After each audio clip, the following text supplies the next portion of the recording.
Doors back off again, only because I've been making welded repairs to the edges here. So cut out the entire section, cleaned it up, made up a repair section which has been welded in, just need to skim a filler over the edges of it. And I'll be happy with that, and then I need to do the other end. So, tools used, my swager. I'll show you how to make one of these panels when I do the driver's door. I just couldn't be arsed to video yesterday, folks, sorry, it happens. But that'll be good enough. And then the other thing that's happened is the screen's gone in, thanks to AVG windscreens. Woohoo! And then I've made up the repair sections for the rear light clusters, painted the insides with Rust-Oleum there, and then I'm going to assemble them onto the wings. Now, the wings themselves, the one on the passenger side, oops, thank you to Gary for the magnets that he sent over. The passenger side wing is very much a used panel. Not really sure what I'm going to do with it.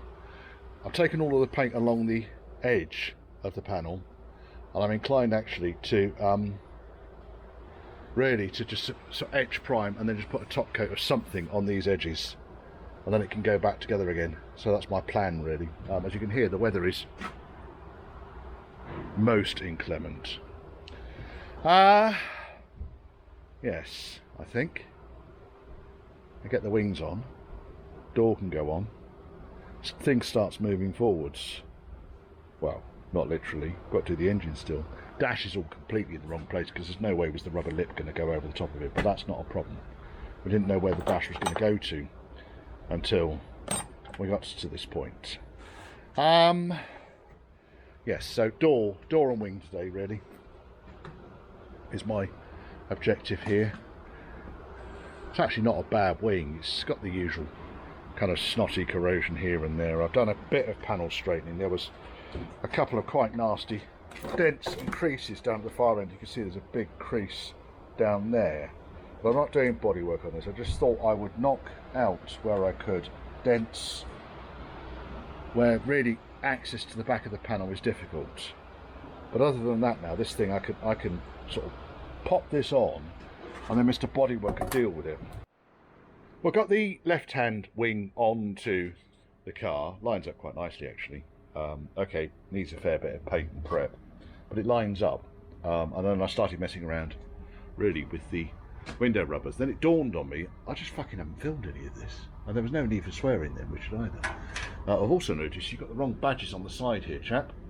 Yeah, there should be the raised, sorry, the I say embossed, engraved ones. These ones, they're mine. No touching. Yes, so I'm now fiddling with the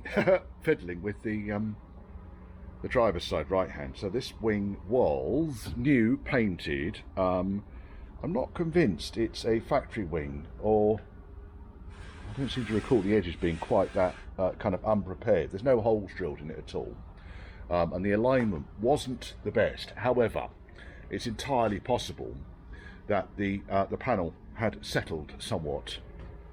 Maybe it was in a stack and it flattened itself out. So I really kind of just, I'm lining it up against the original rear light cluster, which I've obviously repaired. Ignore the paint crap on it, which I've repaired, and then just going over it, lining the bolts up, tighten it all down.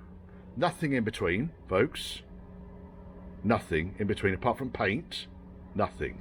Spray a bit of wax in there perhaps, but just don't go fucking berserk trying to seal it and silicone it up, because all that ends up doing is trapping moisture. Opinions may differ. If you want to fill it up with silicone, it's entirely up to you. Then I've been messing around. This is kind of where I'm thinking that I don't think this is a factory Land Rover rear wing. I think this is just someone has either reproduced this or maybe even wheeled this out on a machine, because none of the finishing on this is beautiful, but it does the job. This wing came off the same vehicle that the engine came out of, the B-suffix. If you refer back to the B-suffix videos that I've done, let me just pop this over here for a second.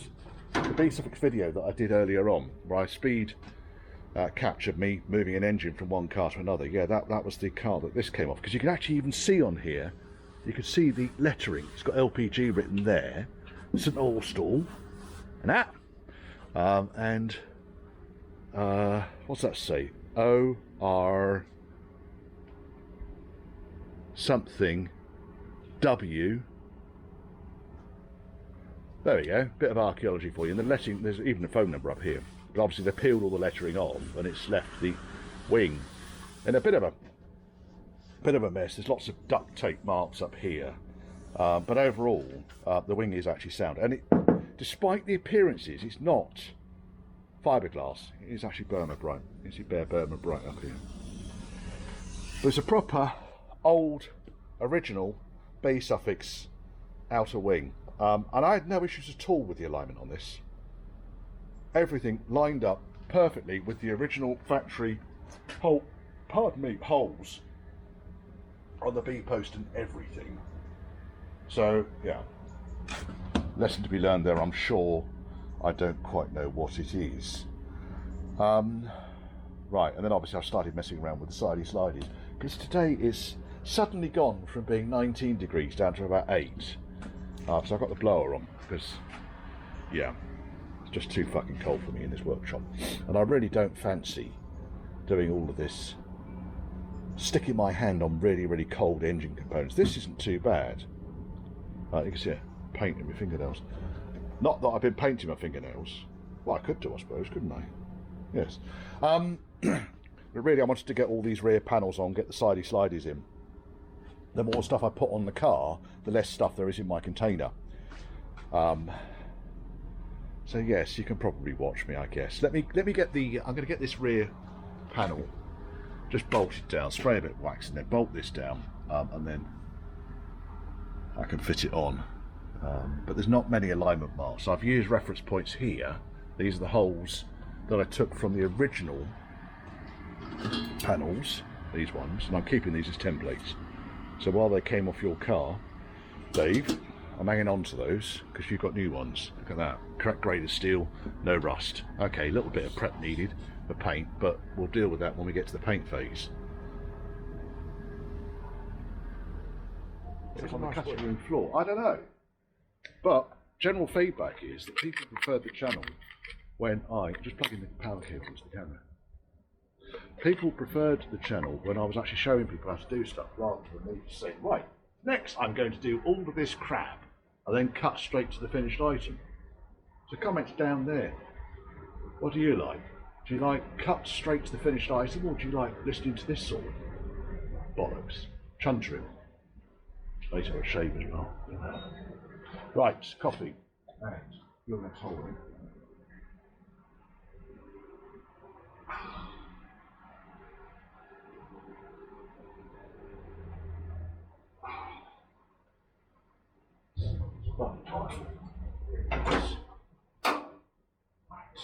Okay. So, what I'm basically chuntering about is I can pull this gap in, but then as soon as I do that, this piece pops back out again. So there's a good 5 or 6 metre gap there on the end. So I've got it so that I've just applied a couple of screws through the original holes from the rear light cluster to the inner wing.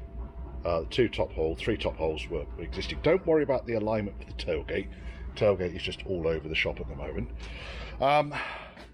Every single one of the screw fixings into the wing, all the way along the edge, that will pull in once that the mudguard is fitted. There's a tiny piece of work needs to be done up here, and it is great pretty much all the way down here until we get to this front edge. Now let's look at the other side, because I had this problem when we first looked at this thing. When these wings fit, they are supposed to follow reasonably closely down this edge all the way down here. And these are original holes on an original wing going into an original holes on the original B post. So that's where I would expect these to fit every single bloody time. And that is absolutely bang on.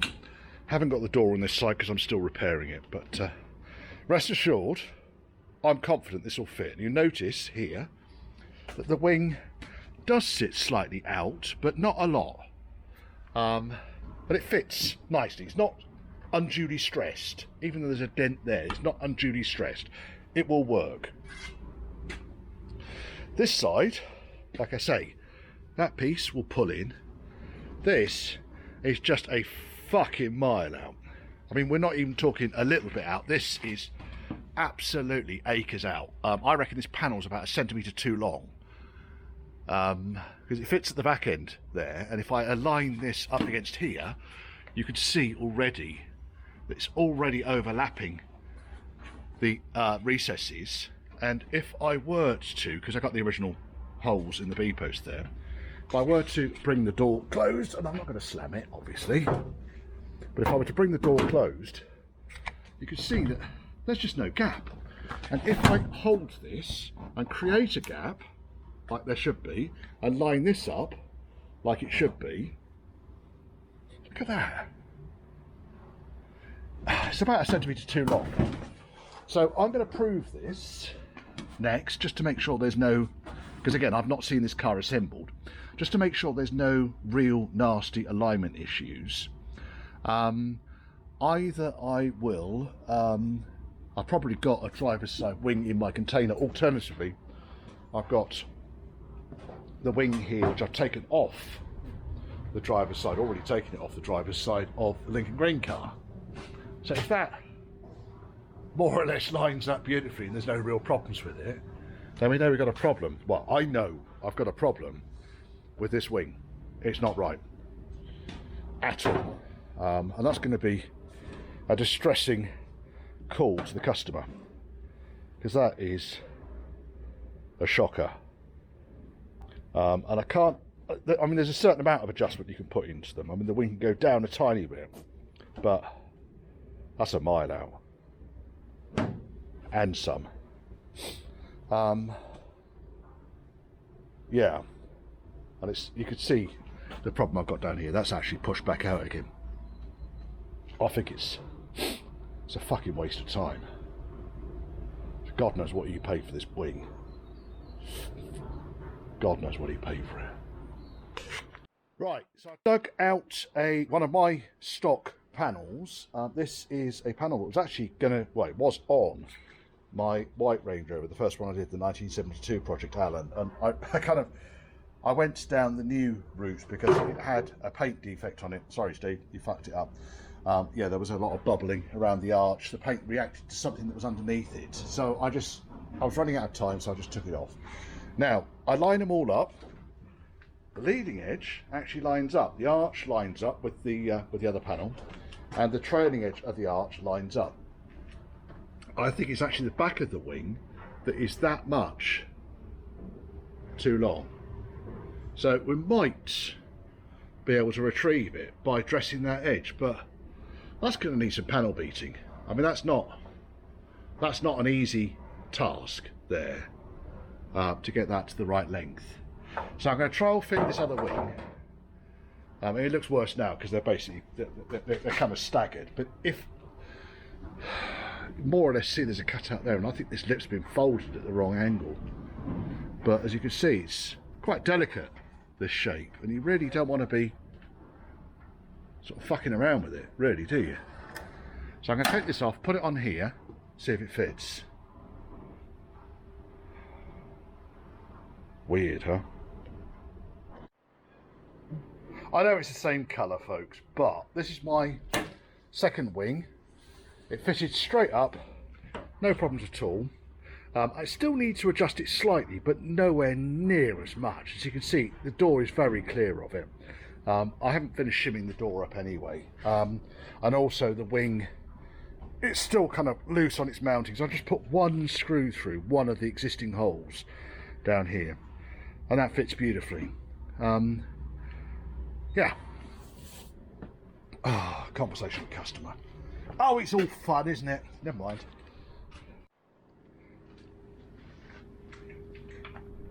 sometimes you've got to take more stuff off before it can all go back together again. And this is part of the issue with this car, that first of all, I've never really seen it fully assembled, but secondly, I don't know to what extent the work was done when it was lobbed together by the previous owner to the current one. So for instance, we've already seen the state of the ball joints. Now these ball joints looked to have been fairly new, but that is seized solid. Absolutely seized solid. So new ball joint, scrap. I've also taken, well, this hub, there's a spoiler there, look at the brake lines dangling there. This hub's been apart and going back together again. The hub on this side, I've started to pull apart. Yeah, there's little or no gaskets in there, and the preload is incorrect. So I'm gonna really just have to take it apart. On the other side, as you've seen already, I had to change all of the swivel bearings and so forth. The bench is tidy at the moment, by the way. It's just I've been doing a lot of brake pipe work, and then I started to strip down the hub. Tidy-ish. So yeah, I'm going to do the overdrive as well. I will detail what it is I'm doing when I'm fitting the overdrive, because a lot of people ask me questions, but the overdrive effectively goes on the end of the gearbox behind that round plate. So you take the round plate off and then put the overdrive on. Now let's have a look-see under here, because so I've been making all the brake lines up. As you can see, we've got a standard PDWA, pressure differential warning actuator, whatever. Anyway, so I put the two primary circuits in for the front brakes, and the two secondary circuits for the front brakes. Now, the observant amongst you will notice that the pipes are dangling downwards, not upwards, and that's because this is a later style servo. The customer's not particularly bothered by originality. His car is never going to sell, so has authorised me to go ahead with this. I don't see any reason why it wouldn't work. Once all of the air is bled out, we've still got exactly the same layout as far as the brake circuit is concerned, i.e. the primary circuit and the secondary circuit. The primary circuit will feed both of the front brakes and both of the back brakes. That's not tight, Richard. Silly. Just loosen that right off. I normally go through and tighten absolutely everything up before it kind of gets finished. So I'll just leave that out there for now, so I know to tighten it up. Front brakes just routed up and around. I've got to make the best of what I've got, really. These wings, while they are original up here, they've had fairly extensive work along the edges, as has the bulkhead side on this side. No real issue with that at all. They're fine. They do the job beautifully. Very nice, but it does mean that some of the holes and bits and bobs aren't exactly where I'd expect them, and also the servo's half the size of the OE. Whether it's half the performance or not, we'll find out, but I don't think so. But certainly the master cylinder is a lot shorter than it would have been for a later car. Now, I'm just double checking the parts manual and so forth, but this does look like a later Range Rover servo. You look at the distance between that, and then we open up the bonnet on Mr. Green. That's standard Imperial brake master and servo.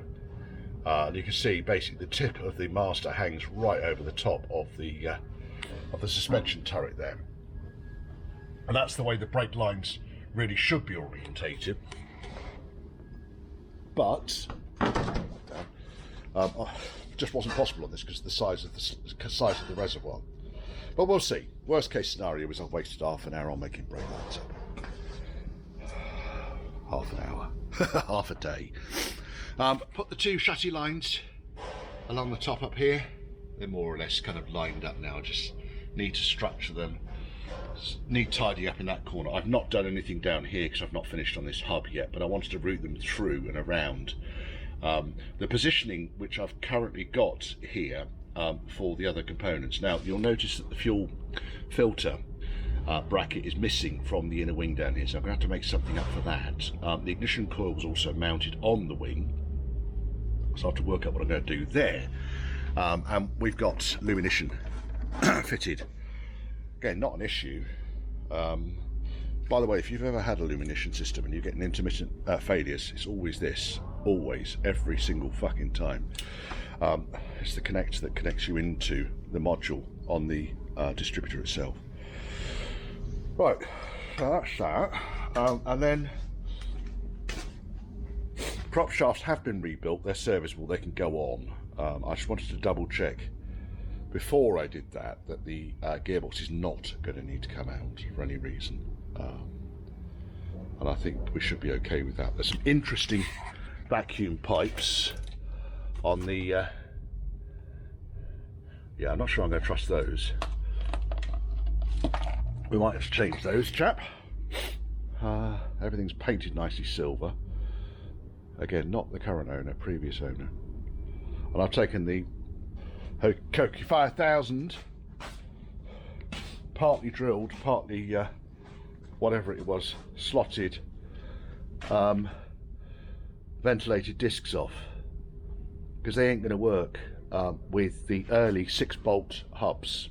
Nothing lines up, least of all the calipers. Now the customers provided calipers and so forth, so I've kind of made those up. Ooh, ready to go back together again. I think, yes. So this is the driver's door, and really all I've done here is chop out the areas of rust along the catch edge, obviously, because it's got the T-holes there for the bits and bobs. Stripped all the paint off, the areas that are going to get painted. I'm going to make up some repairs for these. Now, I did make up repairs for the other door, which is in the container, and use my swaging tool down there. Perhaps I should do a video on swaging tools and how they work and how useful they can be. The skin on this, beautiful. Being very careful with that. Underside of the door is just fucking beautiful. The only thing I had to do was to plug up one hole up here. Not going to notice that. And then we'll go to the hinge edge, is where there were pinholes. I've just plug welded them. And I went over first of all with Mr. Tappy. Nothing. It's just there was a few pinholes on this edge, but quite why those pinholes had occurred, I'm not really sure. Because the rest of it was really very strong. Now I just chopped this piece out here because I want to put a plate over the top of that, just to tidy it up. And then both these doors, oh, there was the top hinge. Where are we? Top hinge. What have I done with it? Oh yes, stress crack here. I forgot to weld up. So all the stress cracks along the bottom hinge, just run a cutting disc along the stress crack, fill it with weld, grind it flat. I checked on the inside. It's not a stress crack through the reinforcing plate. It was just a stress crack through the outer plate. Okay, bogey green, Kermit green, whatever you want to call it. And then the rest of the paint, just stripped it off those areas that Steve is going to paint. Used a zip wheel. Treated all of the kind of surface rust with my rust treatment, which is FE123 from rust.co.uk. Yeah, it's a nice door that though. Perhaps the nicest driver's door I have ever seen. Very nice indeed. What I will do, when Steve goes to paint this, I'll get him to see if he can just put some seam seal along the edges here, because they are dry, there's no rot in there. I'm reluctant to start peeling back the frame because the skin is so nice on it. Once they're painted, they can actually go back on the car again. The heater unit. Now I decided not to video this because I've done so many of these things now that just look back through the archives. The heater box itself wasn't in bad order. Someone had it apart and done some work with it. But, big but, they hadn't put any felts on any of the flaps, fnarr, and it was wired up back to front, so it was blowing out through the inlet rather than in through the outlet, so to speak. The fresh air vent wasn't working properly at all. So I agreed with the customer, right, I'll have it apart. I'll give it a quick dusting of paint on the insides so that it's not all bare steel in there. It doesn't need a huge amount of work. These things, they're fairly hardy. And now, as you can see, the fresh air vent now works beautifully, exactly as it should. So the last test, really, let's just run it up and check it works. So we've got the positive wire comes straight off the motor. If I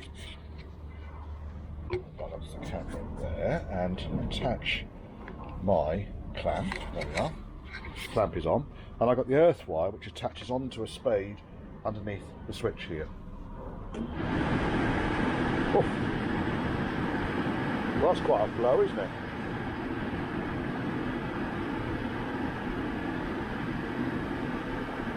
And then if I pull down to half, nice, rammed, which is basically air coming through the fresh air vent on the bonnet. We know that's working because it's open. And then we've got off, which is this section here. So the vent on the front will now be closed, which it is, and there is no blower.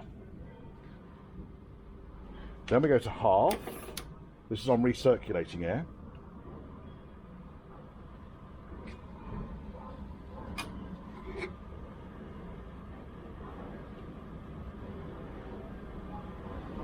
Have we decided we're not going to work now?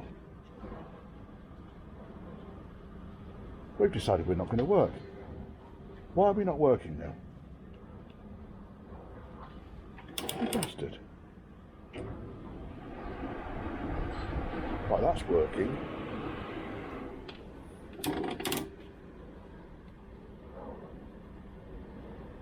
It's not working on the recircling. That was working before, so these are dead easy to work with, these things, by the way. If I just disconnect the battery, tip him over on his back, basically you've got contacts here, and I can see already that when I'm moving that to there, it's not actually touching the bloody contact. I suspect it just needs a tiny bit of adjustment. Is this thing even on? It is.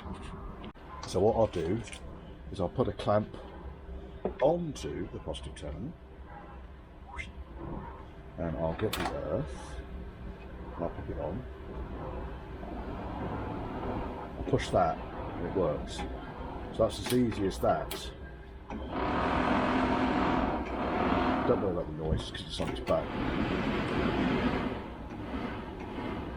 So, why is that now failed?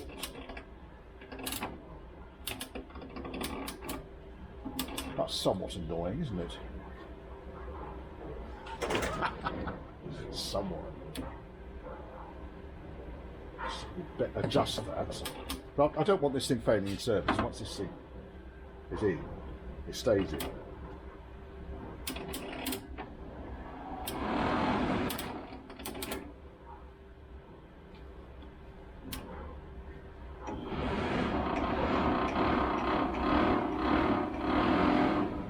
Right, okay, so I think what I might have to do here,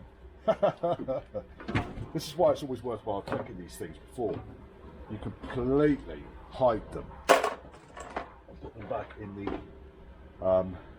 the store. Now, interestingly, the knobs have got holes for screws, but the levers don't. What I might do, because I had noticed this, and you'll see this in a second. We're coming apart. We're coming apart.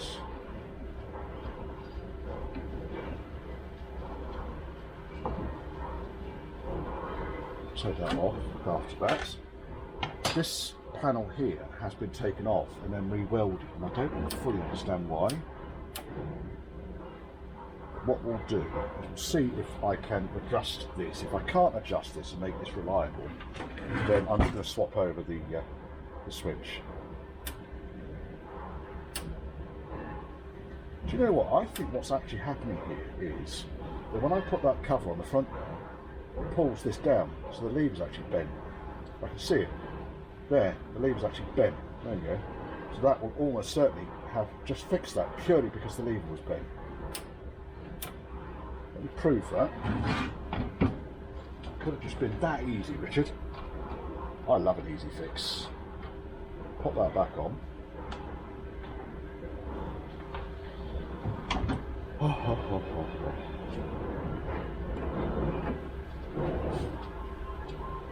So I didn't need to charge the customer hours and hours and hours of time in order to fix this, but it's always good, like I say, to get these things bench tested before they go into the car, because otherwise you're going to end up popping it in and then for its sake, etc. Right, now let's put the clamp. Oh, for pity's sake. Literally just taking the clamp off that battery. You literally have just taken it off and you have put it somewhere. What's actually happened there, folks, is the workshop Pixie has grabbed it and moved it over here. I think anyone that works in a workshop like this, a tidy workshop. Oh no, it works now. Half, off, ram, half, full.